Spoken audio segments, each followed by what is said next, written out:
কিশোরগঞ্জ জেলার ঐতিহ্যবাহী শোলাকিয়ার ঈদের জামাতের নিরাপত্তা নিশ্চিত করার লক্ষ্যে পুলিশের পক্ষ থেকে 4 স্তরে নিরাপত্তা নিশ্চিত করা হবে, সেভাবে ব্যবস্থাপনা গ্রহণ করা হয়েছে।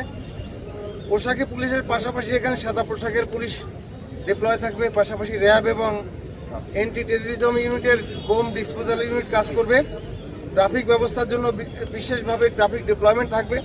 আমরা গেটগুলোতে চেক করার মাধ্যমে এখানে আমরা প্রবেশ করার ব্যবস্থা করব। প্রযুক্তি নির্ভর যে প্রক্রিয়া, এই প্রক্রিয়া অনুসরণ করে পুরো মাঠটিকে আমরা সিসিটিভির আওতায় নিয়ে আসবো এবং এখানে ড্রোনের মাধ্যমে আমরা সার্ভিলেন্স নিশ্চিত করব। এর পাশাপাশি রুফটপ থাকবে এবং আমাদের জরুরি যে সেবা ব্যবস্থাগুলো, সে ব্যবস্থাগুলো সংশ্লিষ্ট থাকবে। মোটামুটি প্রযুক্তি নির্ভর যে নিরাপত্তা ব্যবস্থা, এই নিরাপত্তা ব্যবস্থা নিশ্চিত করার মাধ্যমে শোলাকিয়ার ঐতিহাসিক এবং ঐতিহ্যবাহী ঈদের জামাতের নিরাপত্তার পূর্ণ নিশ্চয়তা আমরা গ্রহণ করব।